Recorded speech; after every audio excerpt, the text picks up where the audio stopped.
Hi, I'm Arthur, and this is part 16 in a 20-part series I am doing covering the all-star chapters of Space Marines. These are the dudes that play a significant role in the setting, the history, or just, I don't know, the world of 40k. Fan requested, baked in an oven at 450 and served with a red wine demi-glaze. Do you need to have sampled every course prior to this? No, but it is tasty, and it would make me happy, and I'm hungry. Hi, everyone. Fun fact about me, I am in fact a nerd. A nerdy nerd. The biggest nerd who ever...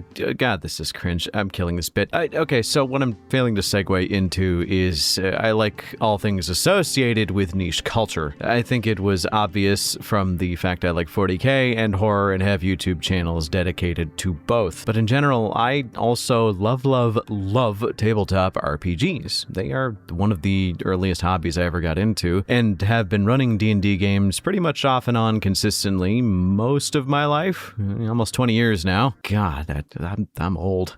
So when that comes to mind, you gotta ask, how are the tabletop RPGs of 40k? As there are many, and I gotta say, as someone who has played a lot of them, they fuck hard, and I like them. Dark Heresy, Rogue Trader, Only War, and one that is especially relevant today, Death Watch. The systems are pretty fun and easy to pick up. It's a D100 system, and it's actually way easier to understand than you'd expect. But yeah, nothing feels better when you realize in the Space Marine game specifically that you can only treat an enemy as a threat if there are 10 or more, and you can only fight them in multiples of 10. Other than that, they just kind of aren't gonna do anything to you except throw rocks at you. God, that game is awesome. But regardless, if you played any or all of these, the name of the Calixtus sector comes up quite a lot. And in that sector is where pretty much all the RPGs take place. It is kind of the Wild West where you can find anything and everything from enslavers, put a pin in that, to Tyranids, to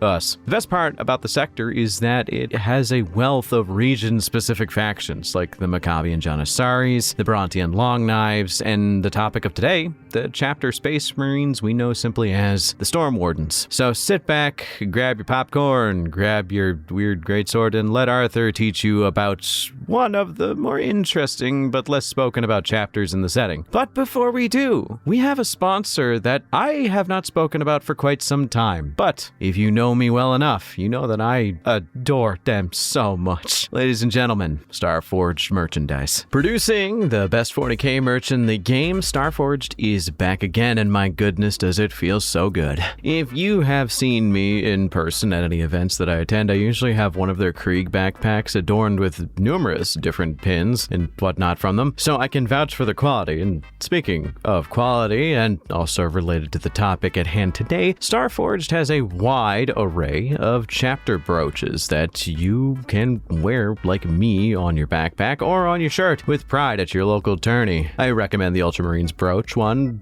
for obvious reasons. Show courage and or honor in the face of the Tau gun lines that you are going to have to deal with in the coming edition that is going to blow you off the table. Likely turn 1. Either way, click my link in the description and use code 2026 Mr. Bones 40k with a period, I'd mind you, and get 8% off whatever you purchase. Though, as I said already, I do highly recommend the Ultramarines brooch, as it would be basically your first true step into being a true Blueberry fan. Thanks to Starforged for sponsoring this video, and let's get back to the Storm Wardens. To say the Storm Wardens are underappreciated in the fan base is actually a surprising understatement. My selection size may be a bit small because I am but a single man, but I asked around my community to see what everybody's favorite Space Marine chapter was and if they knew specific ones. I poll them every now and then just to kind of see what the average individual thinks, and none of them really knew the Storm Wardens except for like maybe 2, I think, which is sad, and I hate that because, well, they are also very weird. They have quite a lot of lore, though to be fair, I think their lore is mostly from the perspective of the RPGs more so than anything else, which I gotta say, I read them because it's my job and I play the games themselves because I think it's fun, and also I go above and beyond for this. But did you guys? No, I doubt you did. I bet you read the wiki to learn about the Brontian Longknives or the Maccabian Janissaries, or God help you, Savlar's Chemdogs. Are any of you guys reading the untapped lore of the RPGs? There is a lot of wacky nonsense that goes on in them. Jokes aside, it is a bit of a hard sell for the average lore fan to even just read a full-ass book. I know more people who collect them than read them. It's an even harder ask for them to be asked to read the RPG books for the lore, so I get it. Thus, why I am here to teach you. So, who are the Storm Wardens? They are a chapter of unknown founding and unknown lineage, though I personally assume it's either Gilliman or the Khan, that come from the swampy planet of Sacris, in the Calexis sector, obviously. They are known for being weirdly taciturn and stoic, but also kind of, surprisingly quiet about anything involving them, even to the greater Imperium. Fighting often in a respectful and honorable silence, doing honor duels with basically a glance, but are also known to take slights against their honor very much to heart. Not so much like Howling Griffins level bad, but it is kind of close. They are a bit of a mysterious chapter as well, not really ever breaking out of their sector to communicate with the Imperium as a whole, and instead showing up, dealing with whatever problem is under their purview, which usually means the fucking Halo stars of all places, and then moving on. This experience often puts them into contact with a bunch of aliens that not many people know how to deal with, meaning they are prime candidates for service in the Death Watch. Fun fact, if, my research is correct, and if, the people that I'm citing have, stated this correctly, they have one of the highest accounts of recruitment for the Death Watch, even, compared to someone like the Crimson Fist, who have the highest of, a second founding chapter. It's kind of crazy. But yeah, they join the Death Watch because they see it as a way to hone their skills and fight greater and greater opponents, as honor duels and fighting incredibly strong opponents is very important to them. There is a lot of secrecy surrounding the chapter. They have a lot of history that has actually been canonically wiped away, or at least sealed, so they can go kind of unseen. They even have a blockade set up around Sacris that if you ignore it, you don't get a second warning. You get the warning of, hey, back up, turn around, and if you disagree, well, then the Thunderhawk gunship you didn't notice is going to round the corner and blast you out of the sky, regardless of how many vessels you brought. This kind of led to them having this reputation of being a trusted protector of the Imperium, but often one that people don't enjoy the company of. So, why all the secrecy? Why is everything so confusing with them, even if they are a bit of a straightforward to understand chapter just by looking at them? Well, they're one of those chapters that kind of did that deal with the devil trope once upon a time, and they try to keep that secret under wraps. Now, which devil was it? Was it some alien race from the Halo stars? Was it a chaos god? Was it all of the chaos gods? Nope, worse. It was the Inquisition. A lot of their culture is a blend of the culture of Sacris, but also this one fuck up that had to do with something so extreme that they had to make a deal with the Inquisition, and it now permanently stains their lives. So what was it, and how bad was it? Well, it was the Nemesis incident. And remember when I said to put a pin in the enslavers for later? Well, yeah, they come into focus now. So let's get into what this incident was, shall we? So calling this situation an incident is kind of like calling the voice acting in Chaos Wars a little bit on the bad side. A gross oversimplification of what's actually going on here. The short end was there was a cluster of... The fuck are you looking at? Yes, I made a Chaos Wars reference in the year of our Lord 2026. Leave me the fuck alone. I miss Shadow Hearts as a game franchise and wish I could have some kind of sequel to it that wasn't goddamn Chaos Wars. Yes, I think about that game series almost daily, and no, I haven't played Expedition 33. Leave me alone.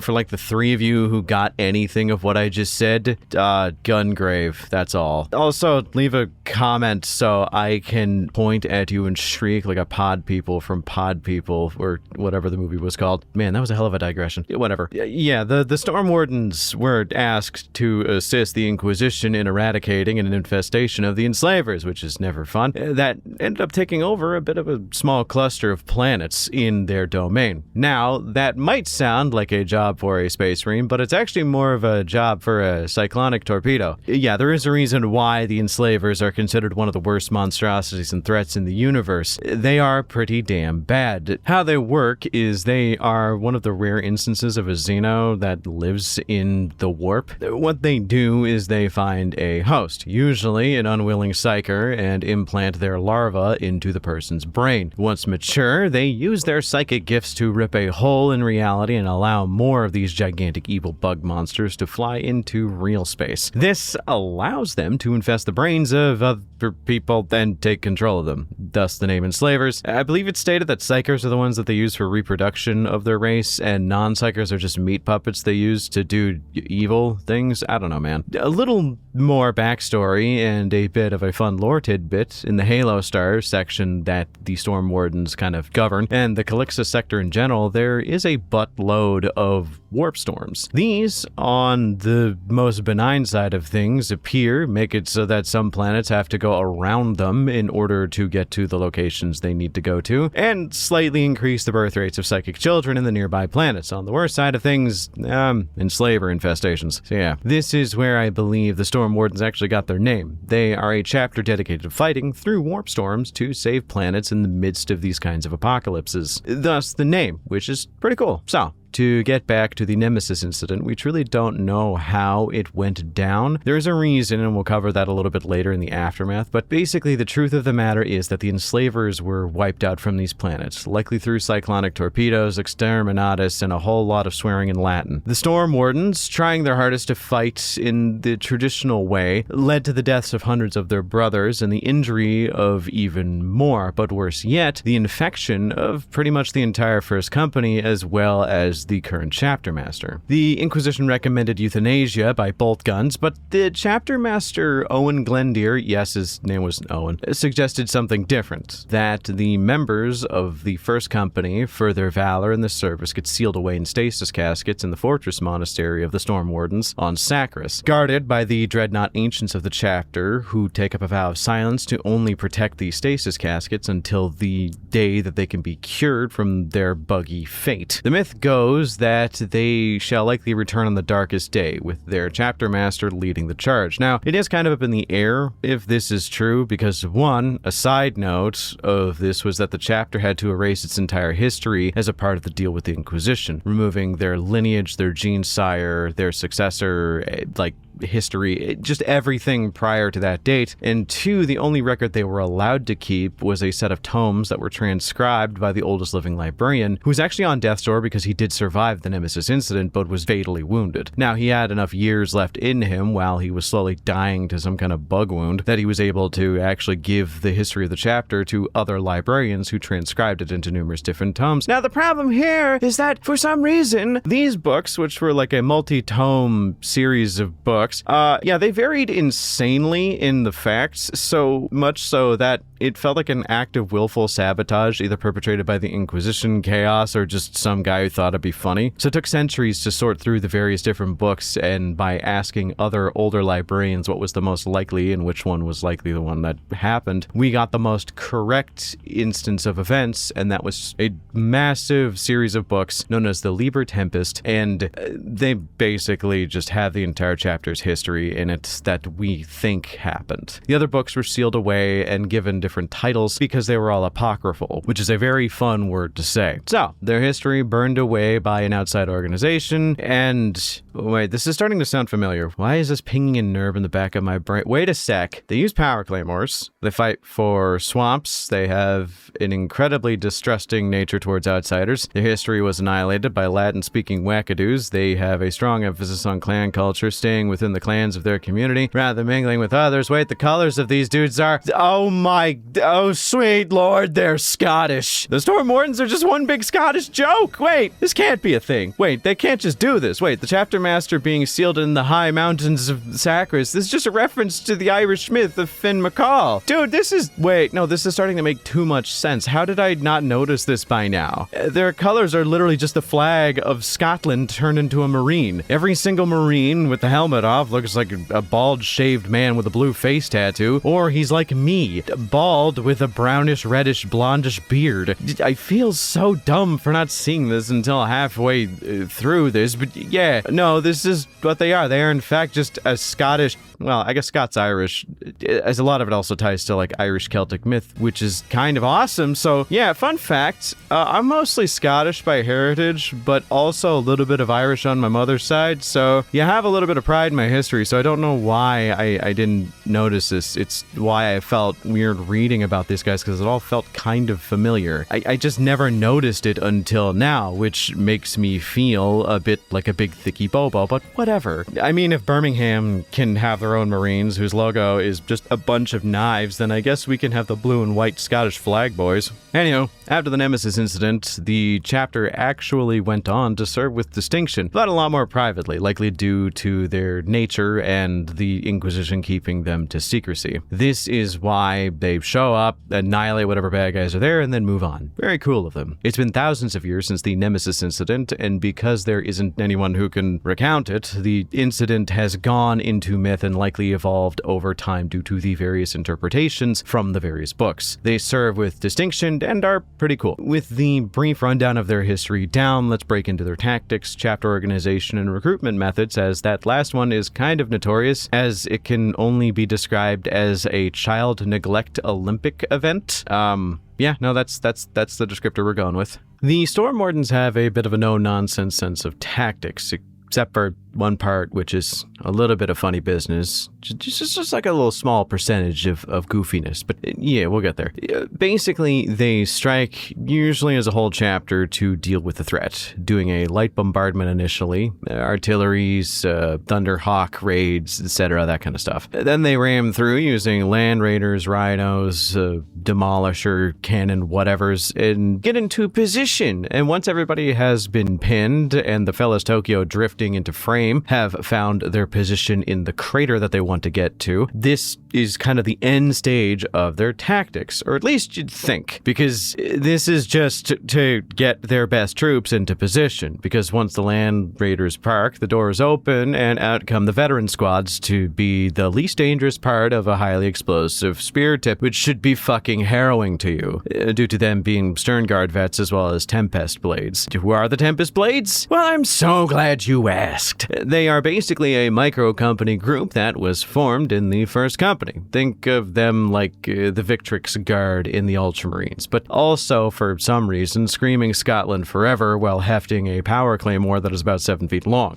Fun fact about these dudes, the Tempest Blades and the Storm Wardens as a whole hold the concept of honor and dignity so high on their list that if the Tempest Blades or a member of them engages in single combat with an enemy, even if he is losing and it would cost you the battle, no one can interfere, as it is a matter of honor. So, these dudes, much like every other Blue Successor chapter, tend to be a bit melee focused, using the initial bombardment of their, assault as more of a staging ground. Think of it like Cell from Dragon Ball Z blasting apart the ground to make the arena for the Cell games, kind of like that. Once the majority of the city center is a parking lot, that's when the real fun begins. Culturally, it makes sense. Sacris being a swampy shithole populated by mythological monstrosities like fen trolls and, I don't know, probably cazadors from New Vegas to make it especially fun for the youths. The Storm Wardens are a hardy bunch who know how to and when to complain in the funniest but most sardonic way possible. But they also know when to fight. Their recruitment is kind of funny because it's basically just a bunch of Highland games followed by the fucking death march from hell. Like, only the strongest boys from any of the clans can attempt it, but once they have finished the games, they begin their pilgrimage through the land of Sacris, through swamps that have been described as having gas that could strip the skin off of space marines, to forests which contain eldritch Celtic monsters that, much like most Celtic myth, usually ends with them abducting children to drown them for some reason, or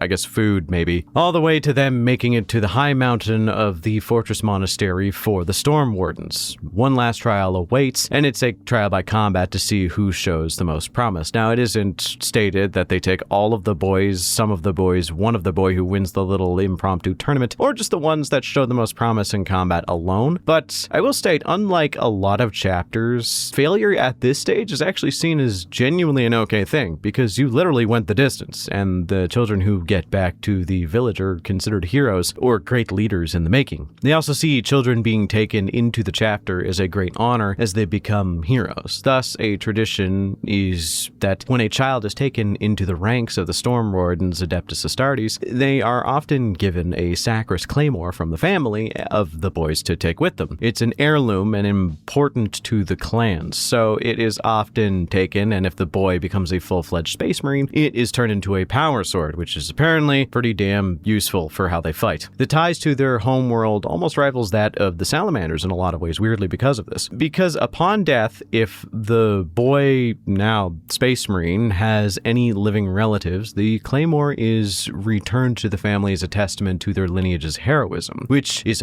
pretty cool. In terms of organization, the chapter is pretty much just codex compliant. They have a chapter master, librarians, apothecaries, you name it, 10 companies, the whole shebang. It's pretty basic. Though the first company after the whole Nemesis incident was renamed to the Inheritors, so I guess that's kind of neat, I think. I don't know. So to add a bit of speculation, I gotta say, there is no shot that these guys are anything but Ultramarine descendants. And no, I'm not just saying that because they're blue, though that does play a part. They have courage, honor, and a strong adherence to duty. They have compassion when they need it, and stoicism when not. They are pragmatic, even willing to make deals with the Inquisition to save members of their own chapter when killing off their own members would make more sense, which I think is very telling of them. Even though they are a bit of a Scottish meme of a chapter, they are pretty damn fun. Like, unironically, when I was first getting into the hobby, the first real chapter that I played and painted out an entire army for were the Emperor's Spears. This is because they had a strong tie to Celtic myth and that kind of heritage, so seeing that there is in fact a diet version of them out there that just replaces the jungle tribesmen with swamp clansmen makes me very happy, and I think that they're very cool for that. I think that these guys need more rep, because outside of the RPGs, I don't think there's any books that have them. I could be wrong. There's probably like an anthology book out there that has at least 1 or 2 Storm Wardens doing Scottish shit in it, but in general, I genuinely have no idea. Maybe we'll find out in a future book where their lineage actually comes from, or why it's stored away, or why they do secret missions for the Inquisition every now and then, because that's kind of cool. Though I feel like it is just a plot hook for a D&D GM to add to whatever Death Watch game they're running. So, with that being said, what do you all think of the Storm Wardens? Do you think they're an all-star deserving of this spot, or no? I think having some rep of the RPGs is very important, because if not, well, what else do you want me to talk about? The Praetors of Ruin? You know that, Warman? Yeah, I didn't think so. Either way, thanks again for watching. Make sure to check out my second channel, which the link is going to be in the description, and a special thanks to my channel members for supporting me. With your help, I am able to do this full time, work on some stuff in the background, and, you know, have my life slowly get back into a state of normalcy after, you know, the absolute clusterfuck that was the last 9 months. Thank you all once again for watching, and until next time, I hope you all have a wonderful night.